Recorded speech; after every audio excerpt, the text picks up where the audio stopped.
Assalamualaikum tuan-tuan, saya Rashdan dari Rad Motoring Selayang tuan-tuan. Hari ni tuan-tuan, ada sebuah sedan mewah tuan-tuan pada keluaran dulu tuan-tuan. Sekarang harga bawah 16,000 sahaja saya nak bagi dekat tuan-tuan. Okey, yang ini tuan-tuan adalah Honda Accord 2.0 cc tahun 2008 VTI tuan-tuan.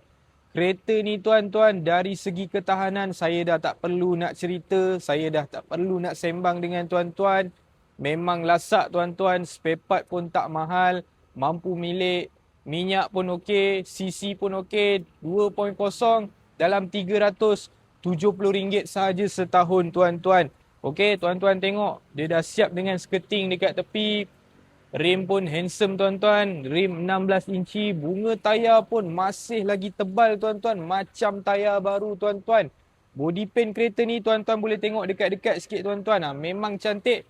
Tak ada banyak stone chip. Tak ada banyak cala-cala manja tuan-tuan. Cat saya boleh rate 8/10. Okey. Yang ni bahagian dalaman dia pakai fabric seat sahaja tuan-tuan. Okey. Mileage pula baru 178,000. Kereta ni dah komplit tuan-tuan, tak perlu upgrade.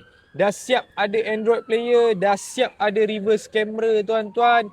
Aircon sejuk beku, gearbox pun smooth, engine pun tak ada leaking. Tuan-tuan tak perlu risau, datang bawa foreman. Hari ni tuan-tuan bawa foreman, hari ni juga kereta boleh terus keluar, tak ada masalah tuan-tuan. Okey. Seat bahagian belakang pula memang kemas tuan-tuan.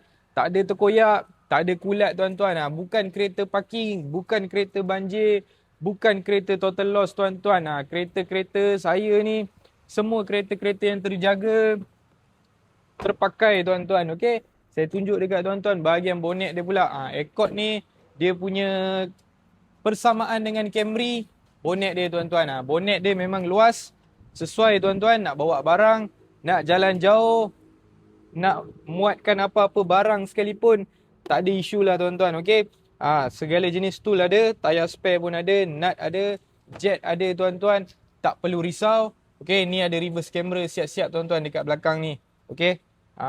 Nombor plate pun cantik tuan-tuan. CCG Pahang tuan-tuan, 8878.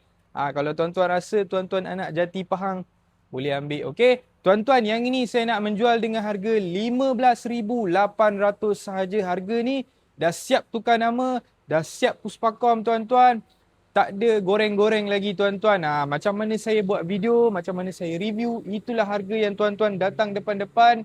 Kita deal sampai jadi. Boleh nego sikit-sikit, tak ada masalah tuan-tuan. Nego yang berpatutan,